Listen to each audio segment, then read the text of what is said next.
से भविष्य में देश गुलाम होने जा रहा है और सभी लोग गुलाम हो जाएंगे और सारी संपत्ति निजी पूंजी वाले के हाथ में चला जाएगा।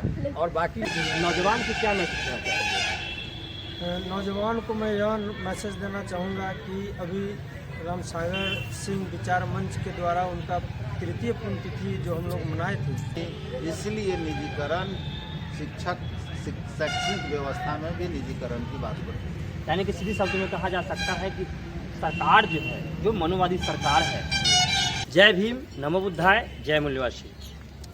साथियों, अभी हम सिंधवाड़ी में हैं और यहाँ पे एक प्रोग्राम रखा गया था पुण्यतिथि के डेट पे, और जो विषय रखा गया है निजीकरण। तो निजीकरण क्या है और निजीकरण से क्या देश के नुकसान है, क्या जनता की फ़ायदा है, ये मैं जानने की कोशिश करूँगा। कुछ लोगों को यहाँ पे जो प्रोग्राम में आए हैं उनसे मैं जानने की कोशिश करूँगा कि आज निजीकरण का जो विषय रखा गया है इस पर क्या कहना चाहेंगे, क्या नुकसान है, क्या फ़ायदा है, मैं जानने की कोशिश करूँगा। सर, सिर्फ इंडिया न्यूज़ में आपका स्वागत है। मैं सबसे पहले आपका नाम जानना चाहूँगा। मेरा नाम राम बच्चन शर्मा। और आज जो यहाँ प्रोग्राम रखा गया है इसमें जो है कि निजीकरण का जो विषय रखा गया है, निजीकरण से क्या नुकसान है? निजीकरण से भविष्य में देश गुलाम होने जा रहा है और सभी लोग गुलाम हो जाएंगे और सारी संपत्ति निजी पूंजी वाले के हाथ में चला जाएगा और बाकी लोग यहाँ पर गुलाम बन के रहेंगे। न उनके पास कोई खेत रहेगा, न कोई नौकरी रहेगी और शिक्षा समाप्त हो जाएगा और कुछ चुने हुए लोग के पास शिक्षा रह जाएगी और इससे देश से पुनः गुलाम हो जाएगा। तो इससे देश बहुत बड़ा नुकसान होगा। यानी कि सीधे शब्दों में कहा जा सकता है कि जो निजीकरण है, निजीकरण से बहुत बड़ी देश को नुकसान होने वाला, बहुत बड़ा नुकसान ये होगा। आप जो है कि आगाह कर रहे हैं। हाँ, आगाह कर रहे हैं। अगर लोग आगाह नहीं हुए तो निश्चित रूप से यह देश पुनः जो पहले गुलाम था उससे ज़्यादा गुलामी इसमें आ जाएगा। देश यानी कि सीधे शब्दों में कहा जाता है कि देश गुलामी की ओर जा रहा है। अगर जो अभी जनता नहीं सुधरा तो वो देश गुलाम होने से कोई बचा नहीं सकता। कोई नहीं बचा सकता है। जो भारतीय संविधान है अम्बेडकर द्वारा रचित, वो संविधान भी निजीकरण के माध्यम से खत्म कर दिया जाएगा और वो सनातन संविधान लाने की बात चल रही है। उस दिन पेपर में भी आया है कि शंकराचार्य ने कहा कि सनातन जो संविधान हम रच रहे हैं उस संविधान को लागू करने से देश में न्याय मिलेगा। वह न्याय क्या होगा? जो छुआछूत, ऊंच नीच की भेदभावना पनपेगा और जो तथाकथित विदेशी लोग हैं वो सत्ता पर बैठे रहेंगे और बाकी लोगों को गुलाम की जिंदगी बिताना पड़ेगा। जो जातीय व्यवस्था पहले जो थी कि चमार चमड़ा का काम करता था, मेहतर पैखाना उठाता था, लोहार लोहे का काम करता, हजाम केस करता था, वो सारे लोगों को मनुस्मृति के तहत पढ़ने पर रोक लगा दिया जाएगा और उनको तो पुरानी जो पेशागत व्यवस्था है उसमें लौटने के लिए मजबूर कर दिया जाएगा। यानी कि सीधे शब्दों में कहा जा रहा है कि भारत जो है कि जो पहले मनुस्मृति से जो देश चलता था वो पहले पैक में जाने का काम कर रहा है। अगर जो लोग नहीं सुधरे तो पूरा गुलामी की ओर जाएगा और मनुस्मृति लागू होगा और मनुस्मृति के अनुसार पिछड़े और दलितों को पढ़ने का अधिकार प्राप्त नहीं है। उनको लिखा गया है कि कुर्सी पर बैठने पर, ऊंचा कुर्सी पर बैठेगा तो उसको चुत्तर से मांस काट लिया जाएगा, ज्ञान की बात सुनेगा तो कान में शीशा पिघला के डाल दिया जाएगा, उच्चारण करेगा शब्दों का तो उसको जीभ काट लिया जाएगा। इस तरह की व्यवस्था लागू होने जा रही है निजीकरण के माध्यम से। तो इसी के साथ मैं लोगों से भी जानने की कोशिश करूँगा। इस प्रोग्राम में कुछ नौजवान भी यहाँ पे आए हैं, नौजवान से कुछ लोगों से जानने की कोशिश करूँगा कि आखिर में इनका मोटो क्या है, इनका क्या प्लानिंग है। जो मतलब रामसागर जी का यहाँ पे जो उनका मिशन था शिक्षा की, और नौजवान इसमें प्रोग्राम में आए हैं, तो नौजवान की क्या मोटो है, क्या उन पे जो है कि फोकस है, जो जानने की कोशिश करूँगा। सर, सबसे पहले आपका मेरे चैनल में स्वागत है। धन्यवाद आपको भी।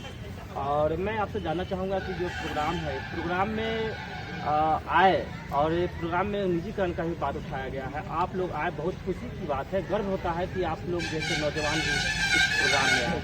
तो आप नौजवान को क्या मैसेज देना चाहेंगे? नौजवान को मैं यह मैसेज देना चाहूँगा कि अभी रामसागर सिंह विचार मंच के द्वारा उनका तृतीय पुण्यतिथि जो हम लोग मनाए थे और उस पुण्यतिथि में हम लोग निजीकरण की जो मुद्दा उठाए, सारे युवाओं को जगाने का काम करेंगे। सारे युवा जो अनभिज्ञ है कि निजीकरण क्या है उनको जनाने का काम करेंगे, उनको आगे की ओर बढ़ने का काम करेंगे और इसका हम लोग बहिष्कार करेंगे बहिष्कार करेंगे, आंदोलन करेंगे। आंदोलन करने के बाद नहीं मानेगी सरकार तो जेल भरो आंदोलन करेंगे।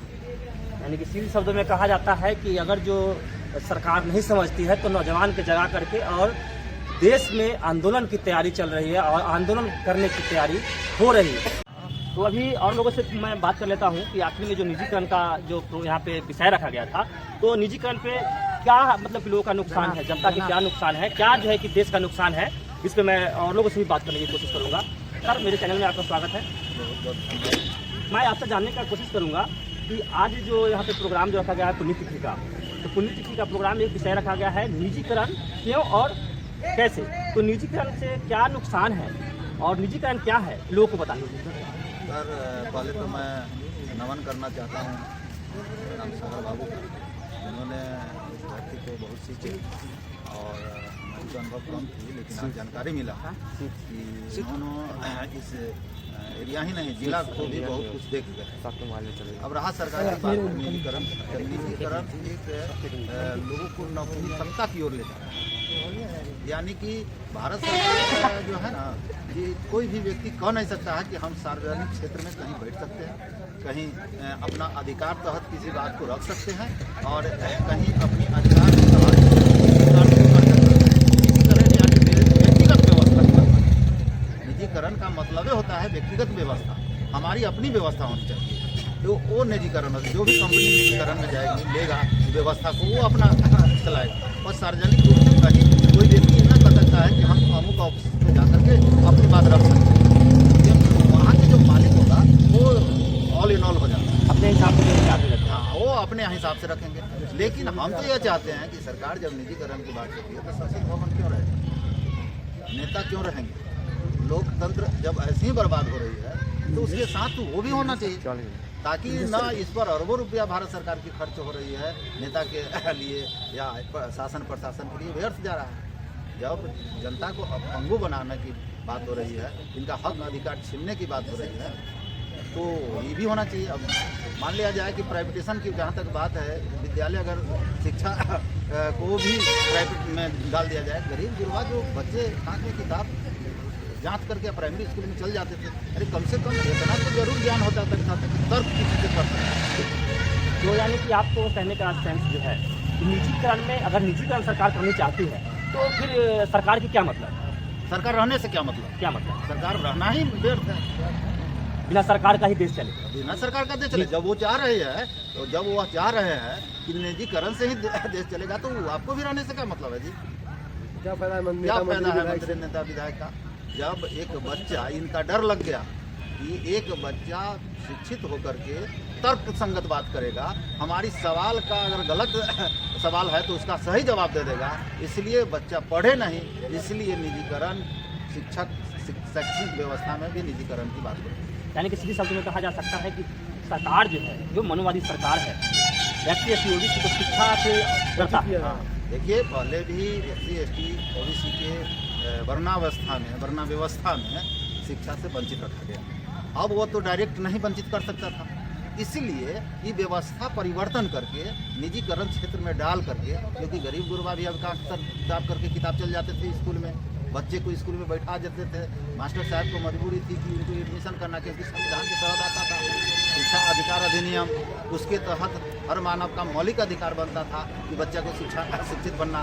तो मौलिक अधिकार को कैसे खंडित किया जाए, यह डायरेक्ट संविधान को बदल नहीं सकते थे, इसलिए रूपरेखा दूसरा दिए कि निजीकरण कर देंगे, प्राइवेटेशन हो जाएगी, विद्यालय रहेगा नहीं सरकार की तरफ से, तो आपका बच्चा विद्यालय से दूर हो जाएगा। तो ऑलरेडी पहले की व्यवस्था में आप चले जाइएगा। जब आप पहले की व्यवस्था में चले जाइएगा तो हमारे साथ कुर्सी टेबल टाई लगा के नहीं बैठ सकते हैं, नहीं चल सकते हैं, फिर हमारा वही राज होगा जो सदियों पहले मनुवादी व्यवस्था में थी। यानी कि सीधे शब्दों में इनके कहने का सेंस है कि अगर जो निजीकरण पूरी तरह से लागू होता है तो SC ST OBC माइनॉरिटीज का जो अभी तक के संविधान में जो अधिकार दिया गया है, उस अधिकार से वंचित किया जाएगा और फिर से जो है कि मनुस्मृति लागू करके और देश के लोगों को, SC ST OBC के माइनॉरिटीज के सारे लोगों को गुलामी की ओर धकेल देगा और शिक्षा से वंचित कर दिया जाएगा। न धन रखने के अधिकार होगा, न शिक्षा लेने के अधिकार होगा, न बोलने की आज़ादी होगी। यानी कि बिल्कुल क्लीन चिट करके और देश को बर्बाद एक गुलामी की ओर धकेलने की काम कर रही है सरकार।